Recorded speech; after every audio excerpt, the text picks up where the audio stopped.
Сәлеметсіздер ме, оқушылар? Бүгін компьютерлік жүйелер және желілер бөлімінің 4-ші сабағы есептеу техникасының дамуы мен келешегі. Бүгінгі сабағымызда үйренетініміз есептеу техникасының даму буындары компьютерлік технологияның келешегі. Енді ойланайық, алғашқы адамдар санау үшін не қолданған? Алғашқы есептеуіш машиналардың қандай түрлерін білесіңдер? Біз өткен сабақта алғашқы есептеуіш машиналармен танысқан болатынбыз. Бұл сабақта электронды есептеуіш машиналарының даму буындарымен танысамыз. Электронды есептеуіш машинасының даму тарихы қандай? Электронды есептеуіш машинасының даму тарихы бірнеше буындарға бөлінеді. Буындардың ауысуы электронды техникалардың дамуымен және электронды есептеуіш машинасының элементтік базасының ауысуына байланысты. Бірінші буын компьютерлері 1946-1958 жылдары құрастырылған. Бұл компьютерлердің ерекшелігі электронды вакуумды шамдардың қолданылуы. Оларда мәліметтерді енгізу мен шығару үшін тесілген ленталар мен тесілген карталар пайдаланылады. Сол жылдары ENIAC, EDVAC, UNIVAC деген атауға ие болған компьютерлер пайда болды. Оларды қазіргі электронды есептеуіш машинасының аталары деуге болады. Екінші буын компьютерлері 1958-1964 жылдары құрастырылған. Бұл буында жартылай өткізгіштер, яғни транзисторлар пайдаланылды. Электронды есептеуіш машинасының көлемі бірнеше есе кішірейді. Осы буын компьютерлерінде Fortran, Algol, COBOL программалы тілдері алғаш рет пайдаланылды. Үшінші буын компьютерлері бұл буында 1964-1971 жылдары шыққан интегралды сұлбалар пайдаланылды.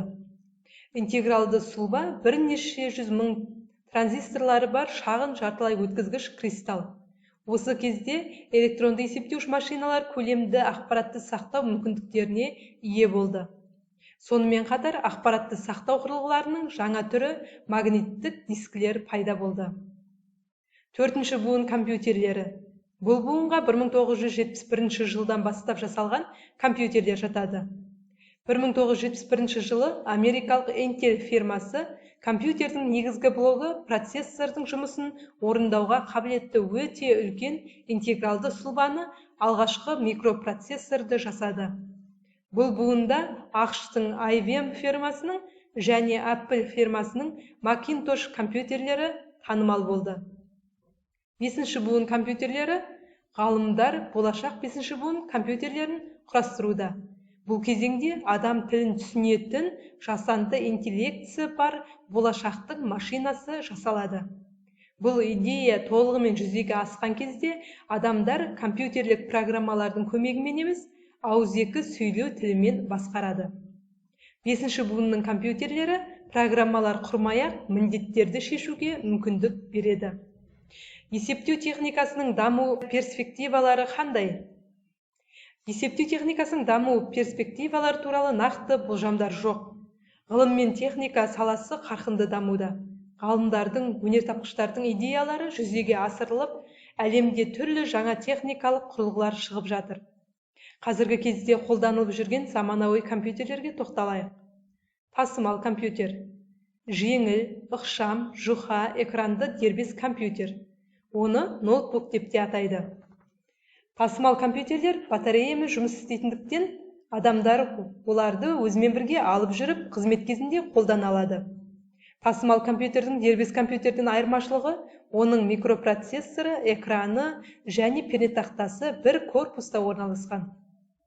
Жұмыс істеп болғаннан кейін экранды пернетақтаға жақындату арқылы оны кітап сияқты жинауға болады. Қалта компьютерлерін цифрлық көмекші деп те атайды. Бұл компьютерде батареямен қоректенеді және тасымал компьютерге қарағанда өте ықшам болады. Қалта компьютерлері дербес және тасымал компьютерлер сияқты қуатты болмаса да, оны телефон нөмірлерін, мекен-жайларды, ойындар сақтау үшін қолдануға болады. Суперкомпьютер қазіргі кездегі ең қуатты компьютер класына жататын есептеуіш машина. Ол жаңа заманауи технологияларды қолданып, күрделі есептеуді жоғары жылдамдықпен орындауға арналған күрделі және қымбат компьютер. Смартфон – мобильді телефон қызметін атқаратын құрылғы. Смартфонда компьютерде орындалатын қызметтер де ұсынылуы мүмкін. Алғашқы смартфондар 1992 жылы пайда болды. 1996 жылы алғашқы StarTAC телефон ұсынған Motorola инноватор екенін тағы дәлелдеді. Құрылғы тек сол кездегі ғана емес, қазіргі заманауи смартфондармен салыстырғанда да стильді, сәнді және ықшам болатын. Міне қызық, 1974 жылы Popular Electronics журналында Altair 8800 компьютерінің суреті жарияланды. Бұл компьютердің пернетақтасы да, экраны да болмады. Алайда халық өшіріп қосқыштар мен шамдардың жиынтығын жаппай сатып ала бастады. Сатылымға шығарылған алғашқы айдың ішінде компьютердің 1000-ға жуық данасы сатылды. Ауқатты адамдар пернетақта мен экранды бөлек сатып алды. Компьютер Гарвард университетінің студенті Билл Гейтсті Basic программалы тілін жазуға шабыттандырды. Бұл қазіргі Microsoft компаниясының алғашқы өнімі болды. Мінекей оқушылар, бүгін есептеу техникасының даму буындарымен, компьютерлік технологияның келешегімен таныстық. Енді келесі сұрақтарға жауап берейік. Бірінші буын компьютерлерінің ерекшеліктері қандай? Бұл компьютерлердің ерекшелігі электронды вакуумды шамдардың қолдануы. Оларда мәліметтерді енгізу мен шығару үшін тесілген ленталар мен тесілген карталар пайдаланылды. Келесі, екінші буын компьютерлері қай жылы шықты? Екінші буынның компьютерлері 1958 жылдан бастап 1964 жылдар аралығын қамтиды. Келесі, үшінші буын компьютерлерінің басқа буын компьютерлерінен айырмашылығы неде? Бұл буында интегралды сұлбалар пайдаланылды. Интегралды сұлба дегеніміз бірнеше жүз мың транзисторлары бар шағын жартылай өткізгіш кристалл. Осы кезде электрон есептеуіш машиналар көлемді ақпаратты сақтау мүмкіндіктеріне ие болды және ақпаратты сақтау құрылғыларының жаңа түрі магниттік дискілер осы үшінші буында пайда болды. Келесі, алғашқы микропроцессор қай жылы шықты? 1971 жылы америкалық Intel фирмасы компьютерлердің негізгі блогы, яғни процессордың жұмысын орындауға қабілетті өте үлкен интегралды сұлбаны, яғни осы алғашқы микропроцессорды жасап шығарды. Тасымал компьютер дегеніміз не? Тасымал компьютер бұл ноутбугі, жеңіл, ықшам, жұқа экранды дербес компьютер.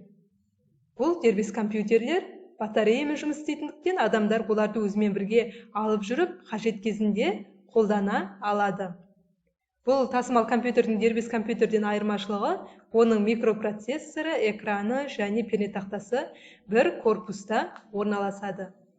Мінекей оқушылар, бүгінгі сабағымыз түсінікті болды деп ойлаймын. Олай болса, төменде сілтемеде орналасқан тапсырманы орындай қойыңыздар. Бүгінгі сабағымыз аяқталды. Сау болыңыздар.